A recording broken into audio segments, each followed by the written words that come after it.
this is the video for the Tradition of Excellence for Baritone Euphonium, Book 1, page 7. So we are going to continue on where we left off on page 6, looking at exercise number 7, right at the top of page 7. And you'll notice we've got a new marking here. Looks like a comma. This is called a breath mark in music. And what a breath mark is a mark that a composer, an arranger, an editor might put in to tell us where a good spot would be to take a breath. It looks like a comma, and really it works the same way as a comma. When we're reading a sentence, the comma creates a place for us to pause, to take a quick break before we continue on, and that's what the breath mark does. It's telling us here's a good spot to breathe before we continue on.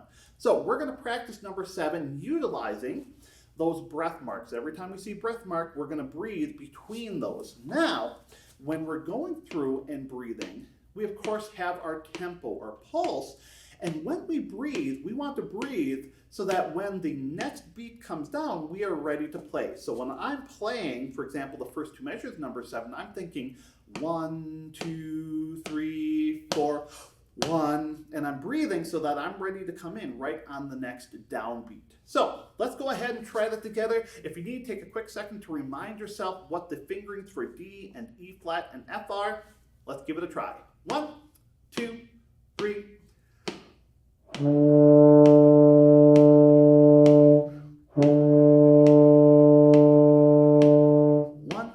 2 to E flat and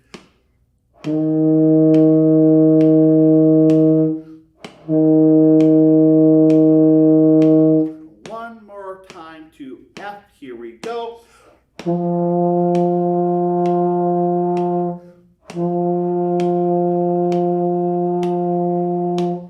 Very good. So as you go along, when you see those breath marks, take those as an opportunity to take a breath. Good. Now let's take a look at number 8, rhythm time. Now here we have a new rhythm. So far we've just been working with whole notes, but now we have half notes. Whole notes get 4 beats, right? 4 pulses.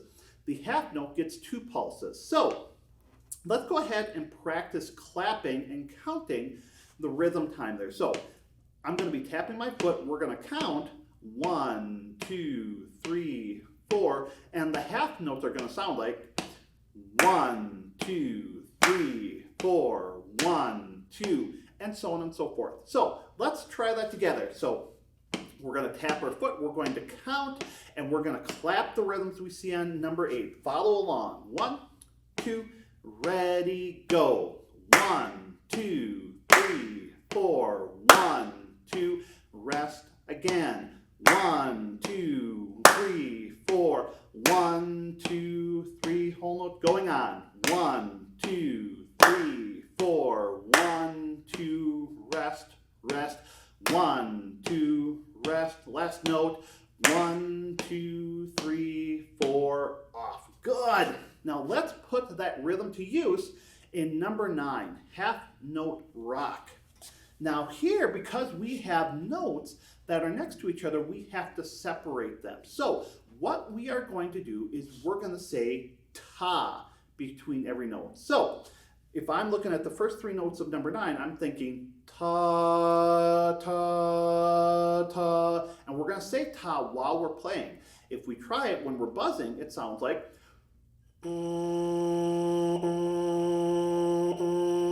I'm just saying ta. Or when we play, it sounds like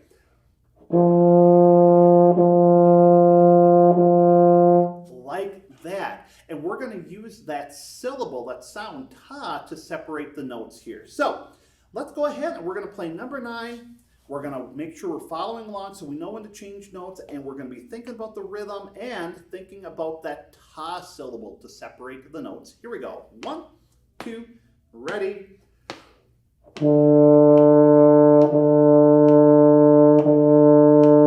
Now to E flat.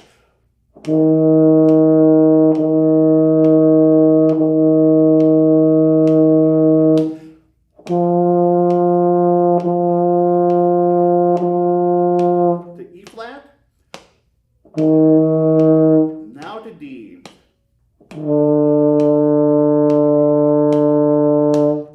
Excellent. Let's keep going right away to number 10.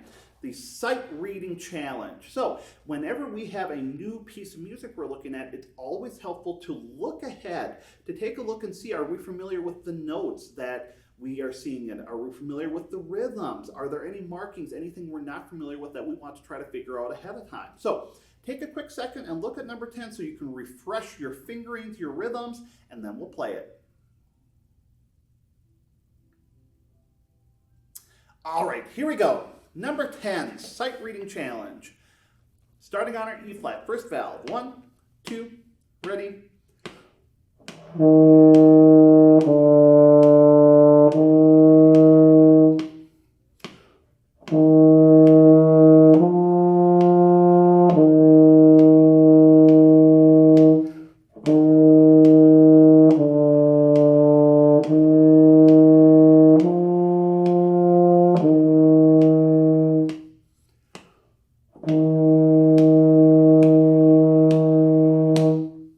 Very good. How did that go for you?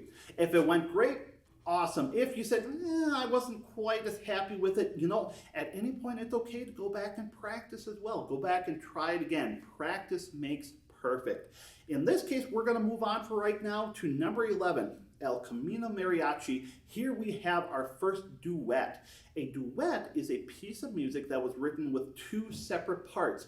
So two or more musicians can play it, and oftentimes they are going to be playing in harmony. In other words, they're going to be playing separate notes at the same time that may or may not be pleasing to the ear. So the way we're going to do number 11 is I am going to start playing the bottom line, the line B, and you are going to play line A. We're going to play it at the same time, and at certain points, we're going to play different notes. Now, hopefully, if everything goes well, it'll sound nice. It'll sound good. If something sounds a little weird, well, that's okay. We can try again. So let's go ahead. I'm going to play line B, the bottom line. You're going to play line A, the top line, and we'll play together. 1, 2, ready.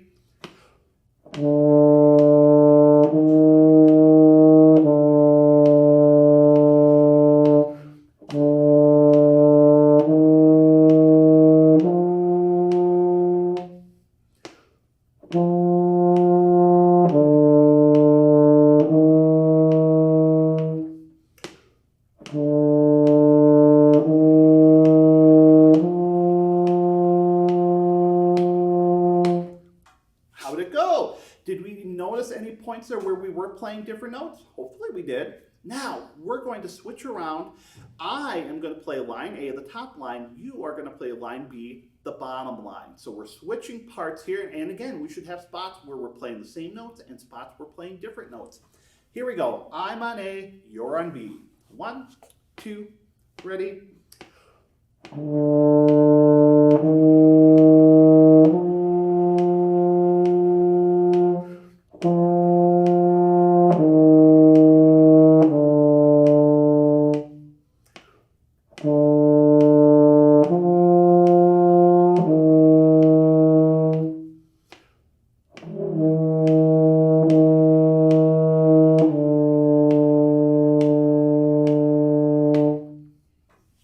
Very good. Nice work. Now, we've got one more exercise for today, number 12, cuckoo. So here we're going to kind of put in all of these different ideas we've been practicing here today. One thing that might be helpful is if we take a look, we're jumping between notes a little bit. In particular, we're jumping from the F, which is open, to the D, which is first and second valve. So it might be helpful just to practice going back and forth there. Open, 1 and 2, open, 1 and 2, back and forth to get used to what that feels like. Okay, let's give number 12 a play here. Starting off on our open F. Okay, 1, 2, ready.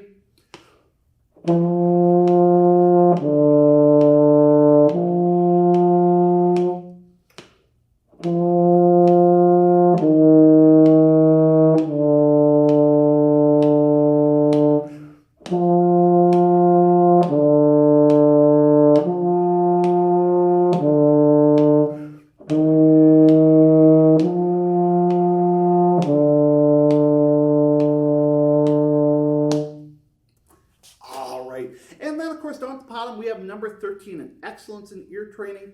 If you've got the resources to try that ear training exercise, certainly you can do that, but make sure you go through and practice all of the exercises on page 7. Again, a little bit of practicing can go a long way, and we'll look forward to seeing you in the next video for page 8. Happy practicing!